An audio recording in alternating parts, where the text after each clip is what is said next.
రాజన్న సిరిసిల్ల జిల్లా చందుర్తి మండలం సీఎం కేసీఆర్ ఆదేశ ప్రకారం నర్సింగాపూర్ గ్రామంలో శ్రమదాన కార్యక్రమం చేపట్టారు. గ్రామ ప్రణాళికలో భాగంగా గత 5 రోజుల నుండి నర్సింగాపూర్ గ్రామంలో పారిశుద్ధ్యం, డ్రైనేజు, పిచ్చి మొక్కలు తొలగించడం, రోడ్డుపైన చెత్త, ప్లాస్టిక్ వ్యర్థాలు తొలగిస్తున్నారు.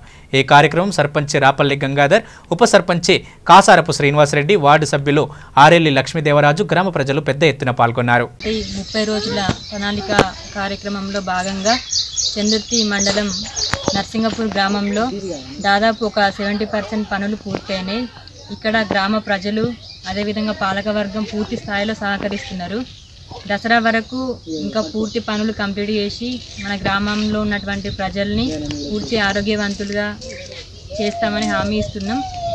అదేవిధంగా ఇక్కడ శిథిలమైన ఇండ్లు కానీ, పాడుబడిన బావులు కానీ ఇక్కడ పూర్తిగా కూలగొట్టుకోవడానికి గ్రామ ప్రజలు స్వచ్ఛందంగా ముందుకొస్తున్నారు. ప్రతిరోజు కూడా శ్రమదానంలో ప్రజలందరూ పాల్గొంటున్నారు. దసరా వరకు పూర్తిగా ఈ గ్రామం నర్సింగపూర్ని పచ్చదనంగా ఉండే విధంగా చూస్తా అని ఈ గ్రామ కార్యదర్శిగా నేను హామీ ఇస్తున్నా. మరి 6వ తారీఖు నుంచి స్టార్ట్ చేసిన 30 రోజుల ప్రణాళిక మరి పారిశుద్ధ్యం కార్యక్రమం మొదలుపెట్టినాం.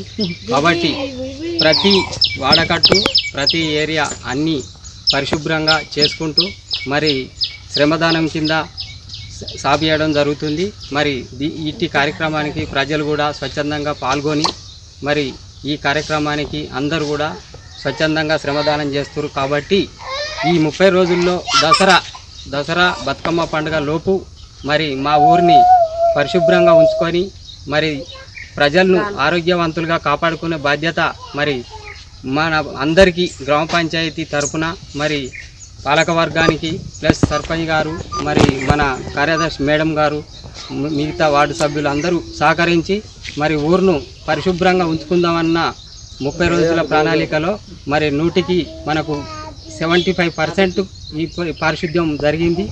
నర్సింగాపూర్ గ్రామంలో గత 9 రోజుల నుంచి మరి మన ముఖ్యమంత్రి కేసీఆర్ గారు అయినటువంటి కల్వకుంట్ల చంద్రశేఖరరావు గారి యొక్క 30 రోజుల ప్రణాళికలో భాగంగా మరి గత 9 రోజుల నుంచి నర్సింగాపూర్ గ్రామంలో ఈ శానిటేషన్ వర్క్ ప్లస్ రోడ్డు వెడల్పు కార్యక్రమాలు, పిచ్చిగడ్డి, అలాగే ఈ ఉన్నటువంటి మురికి కాలువలు శుభ్రం చేయించడం జరుగుతుంది.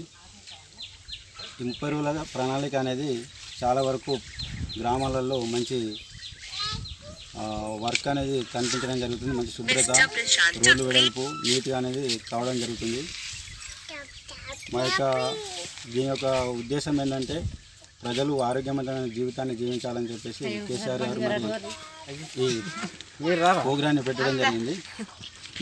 దీన్ని 30 రోజులు కాకుండా 365 రోజులు కూడా పొడిగిస్తే చాలా మంచిదని నేను ఈ మీడియా ముఖంగా నేను ప్రభుత్వానికి తెలియజేస్తున్నాను. చాలా మంచి సత్ఫలితాలు ఇస్తుంది. ప్రజలు కూడా చాలా మహిళలు, యువకులు అందరూ, గ్రామ ప్రజలు, అలాగే పాలకవర్గం, వార్డు మెంబర్సు, మా ఉప సర్పంచ్ గారు స్వచ్ఛందంగా వచ్చి మరి ఈ శ్రమదాన కార్యక్రమంలో పాల్పంచుకోవడం జరుగుతుంది. కాబట్టి ఈ యొక్క ప్రోగ్రాన్ని పెట్టినందుకు కేసీఆర్ గారికి మా గ్రామం తరపున, ప్రజల తరపున నాకు కృతజ్ఞతలు తెలియజేయడం జరుగుతుంది.